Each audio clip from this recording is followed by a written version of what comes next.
So a battle tank rampages through the streets of San Diego, destroying everything in its path. Why? Well, it all starts with this guy, Sean. And Sean is in his 20s, he's in the army. Here's an actual picture of him. And in the army, they teach him to drive tanks. And he likes driving tanks, makes him feel good. But see, Sean, he's kind of an angry dude, and he's a little nutty.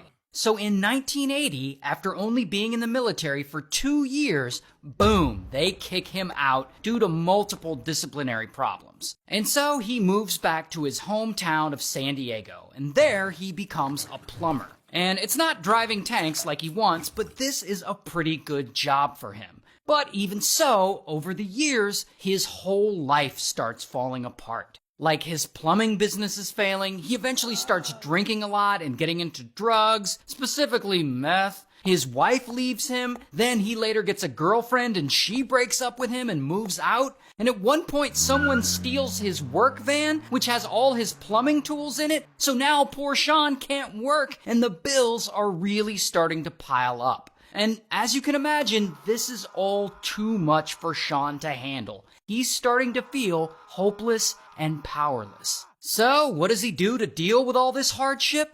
Well, he gets a shovel, and he starts digging for gold in his own backyard. I guess he believes there's gold back there for some reason, and that this gold is gonna change his life. Now, it's unclear if he believes this because of all the meth he's using or if it's mental illness or what. But what is clear is that Sean is becoming delusional. Regardless, he keeps digging and digging and digging. And he's all excited about the project, like he's going around telling his friends and his neighbors how rich he's gonna be and how there's probably a bunch of other valuable stuff in his backyard too, like oil and minerals and stuff. And, of course, by this point, his friends are getting really worried about him, like, you alright, bud? But whatever, Sean continues to dig. And eventually, he's dug a giant 17-foot deep hole in his backyard. And this hole is so deep that he has to put up temporary walls so that it doesn't cave in. Here's actually a picture of Sean's brother climbing out of it, and you can see that he has to use a ladder. That's how deep it is. Anyway, I guess at some point Sean realizes this digging, it isn't going to solve his problems, because his problems actually get much worse.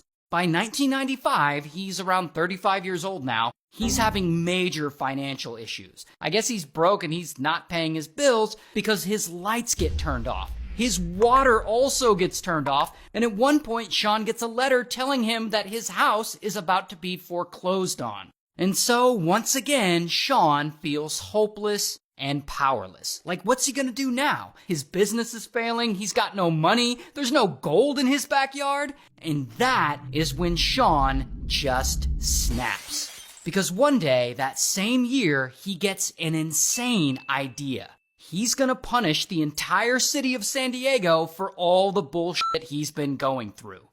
First, he drives to a nearby National Guard armory. And the place is closed, but some guys are still there working, and for some reason, they left the gate wide open and unattended. And so Sean just drives right onto this secured military compound with no problem.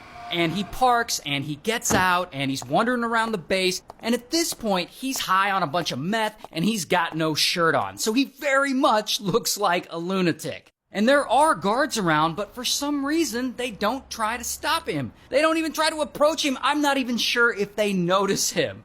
Now remember, Sean used to be a tank driver when he was in the military. So naturally, he heads over to where the battle tanks are parked, and he sees that there are like 10 for him to choose from. So he climbs up on one, and he jumps inside, and he tries to start it, but it won't start. So he tries again. He goes to a second tank, jumps inside, but this one won't start either. So he starts climbing onto a third tank. Now it's at this moment that he's finally spotted by a guard, and the guard looks at him, and he says, "Hi." And shirtless, high on meth Sean is like, "Hi." And that's it. Like, the guard doesn't say anything else to try and stop him. So Sean just keeps going. Like, he climbs down into the tank, presses the big push to start button, and this one starts right up. And so off he goes to start this incredible tank rampage. And boom, he smashes through the fence, and he drives off the base and into the streets of San Diego in this whole-ass military tank. And of course, people notice. And so pretty quickly, someone sees this and they call the police. And they're like, there's a military tank rolling down the street. And police are like, do what now? And so immediately, police cars are on the scene and there's like a dozen of them trying to chase Sean down.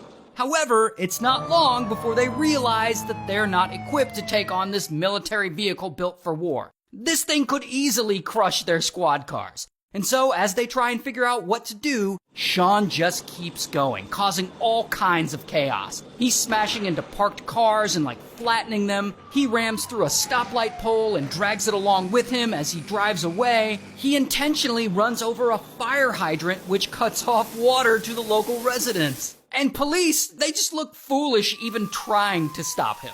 I mean, look how easily this tank tears through this trailer. This guy's in big trouble. Yeah, that's putting it mildly. He's doing these cars on purpose. And so Sean, he appears to be loving this. He sticks his head out of the hatch so people can see him, all smiling and laughing. I mean, this is probably the best he's felt in years. Who cares if he's broke? Who cares if he can't find gold in his backyard? He's driving a motherfucking tank. Finally, he no longer feels hopeless and powerless.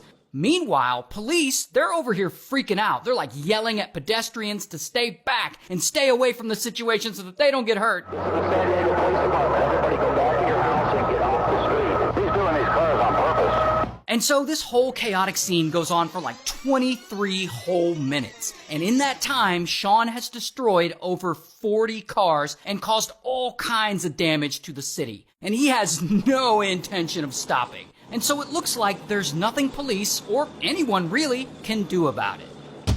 Until...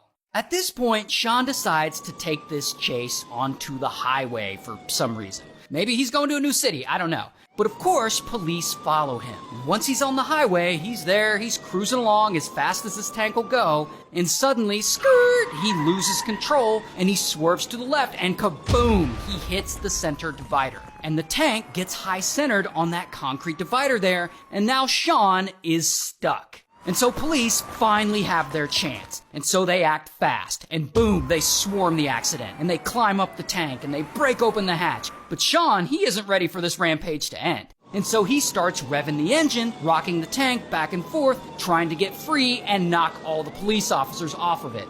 But he can't seem to shake them off in time because suddenly, pow, police bust through the hatch. But Sean still isn't stopping. And so, blam!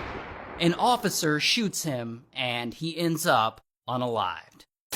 And a huge shout out to Leonardo.ai for sponsoring this video. If you make videos and you want to make really badass art for those videos, like this, or like this, look at how cool that is. Sign up for Leonardo.ai.